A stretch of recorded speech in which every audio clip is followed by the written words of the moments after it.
Hello friends, चलिए start करते हैं। दिल्ली सल्तनत का ये सेकंड पार्ट है जो कि गुलाम वंश से संबंधित है।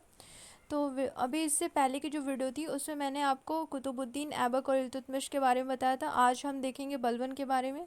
तो वीडियो स्टार्ट करने से पहले चैनल को सब्सक्राइब कर लीजिएगा और अगर आपको अच्छा लगेगा तो लाइक और शेयर करिएगा।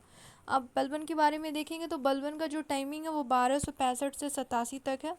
1265 से 87 तक है, ठीक है। और इससे जो चालीसा दल का जो कि इल्तुतमिश ने जो चालीसा दल का गठन किया था उसका ये सदस्य था। तो कभी कभी ये भी पूछ देता है कि दिल्ली सल्तनत का कौन सा ऐसा सम्राट था जो कि चालीसा दल का सदस्य था, तो वो बलबन ही था, ठीक है। तो इससे संबंधित जो क्वेश्चन है वो देख लेते हैं। पहला क्वेश्चन है कि ये किसका कथन है कि सुल्तान संसार में ईश्वर का प्रतिनिधि या नायब ए खुदाई है। ये किसका कथन है? तो ये बलबन का कथन है। तो अगर मान लो क्वेश्चन घुमा के पूछता है कि सुल्तान संसार में ईश्वर का प्रतिनिधि है या फिर ऐसे पूछता है कि नायब ए खुदाई है, ये किसका कथन है? तो ये बलबन का, ठीक है। नेक्स्ट क्वेश्चन है कि बलबन के राजत्व सिद्धांत की विस्तृत विवेचना कहाँ मिलती है? तो बलबन के जो राजत्व सिद्धांत की विस्तृत विवेचना मिलती है वो बरनी के तारीख फिरोजशाही में मिलती है। कहाँ पे मिलती है? तारीख फिरोजशाही में, ठीक है। नेक्स्ट क्वेश्चन है कि जिले इलाही की उपाधि किसने धारण किया था? तो जिले इलाही की जो उपाधि थी वो बलबन ने धारण किया था। किसने धारण किया था? बलबन ने। जिले इलाही की जो उपाधि थी वो बलबन ने धारण किया था।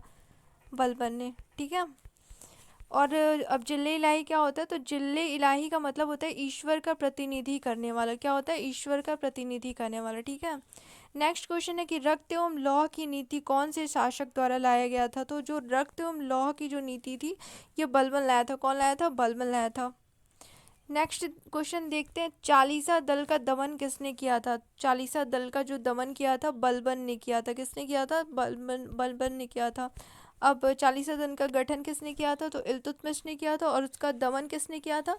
तो बलबन ने किया था। ये अपनी प्रतिष्ठा बढ़ाने के लिए इसने इस दल का बड़े ही क्रूर तरीके से इसका दमन किया था।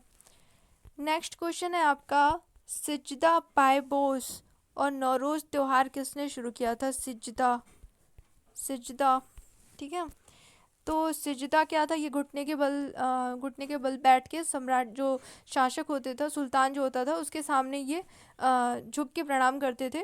ये सिजदा था। और पायबोस जो होता था वो लेट कर सुल्तान के पाँव को चूमना होता था। और नौरोज ये एक ईरानी त्यौहार था। तो ये सिजदा, पायबोस और नौरोज त्यौहार किसने शुरू किया था? तो ये जो शुरू किया था वो बलबन ने शुरू किया था। किसने शुरू किया था? बलबन ने, ठीक है। नेक्स्ट क्वेश्चन है कि दीवान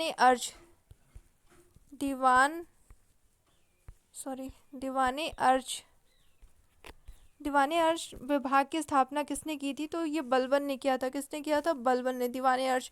और ये कौन सा विभाग था? तो ये सैन्य विभाग था। दीवाने अर्श जो था वो सैन्य विभाग था, ठीक है। नेक्स्ट क्वेश्चन है, दिल्ली सल्तनत में सर्वप्रथम गुप्तचर विभाग का गठन किसने किया था? तो ये दिल्ली सल्तनत में सर्वप्रथम गुप्तचर विभाग का जो गठन करने का श्रेय जाता है वो बलबन को जाता है। नेक्स्ट क्वेश्चन है कि बलबन का उत्तराधिकारी कौन नियुक्त हुआ था? तो जो बलबन का उत्तराधिकारी नियुक्त हुआ था उसका पौत्र था कैकुबाद। अब ये कैकुबाद के बारे में आपको बता दूं कि ये अपंग था। तो इसको जैसे दिल्ली का जो शरीयत है उसमें कहते हैं ना कि उसमें ये लिखा हुआ है कि जो कोई भी महिला या फिर अपंग व्यक्ति गद्दी पे नहीं बैठेगा। तो ये जब कैकुबाद जब गद्दी पे बैठ जाता है तो ये शरीयत की द्वितीय, इस घटना को शरीयत का द्वितीय उल्लंघन कहते हैं। कैकुबाद की जो गद्दी पे बैठने की जो घटना है उसे शरीयत का द्वितीय उल्लंघन कहते हैं। और जब रजिया पहली बार बैठती है यानी तो वो महिला थी, तो उसको प्रथम उल्लंघन और इसको द्वितीय उल्लंघन कहते हैं, ठीक है। नेक्स्ट क्वेश्चन है, गुलाम वंश का आखिरी शासक कौन था? तो गुलाम वंश का जो आखिरी शासक था वो शमसुद्दीन कयूमर्स था। कौन था? शमसुद्दीन कयूमर्स, ठीक है।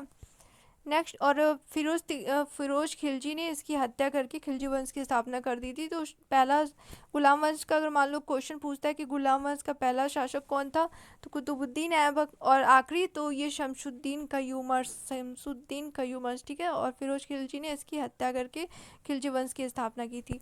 एक कोटेशन हमेशा पूछता है कि जब, ये देख लेते हैं कि ये किसका कथन है कि जब मैं किसी तुच्छ परिवार के व्यक्ति को देखता हूँ तो मेरे शरीर की प्रत्येक नाड़ी क्रोध से उत्तेजित हो जाती है। ये किसका कथन है? तो ये बलबन का कथन है, ठीक है। यानी कि ये गरीबों से घृणा करता था। इसका इस कोटेशन से यही साबित होता है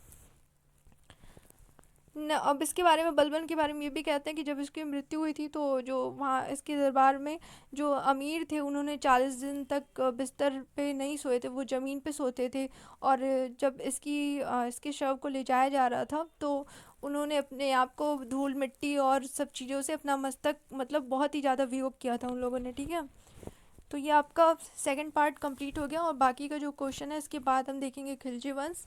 तो वो मैं नेक्स्ट वीडियो में अपलोड कर दूंगी। अगर आपको अच्छा लगेगा तो लाइक और शेयर करिएगा, और अगर आपको कोई भी क्वेश्चन होगा तो कमेंट सेक्शन में ज़रूर पूछिएगा। थैंक यू, अपना ख्याल रखिएगा।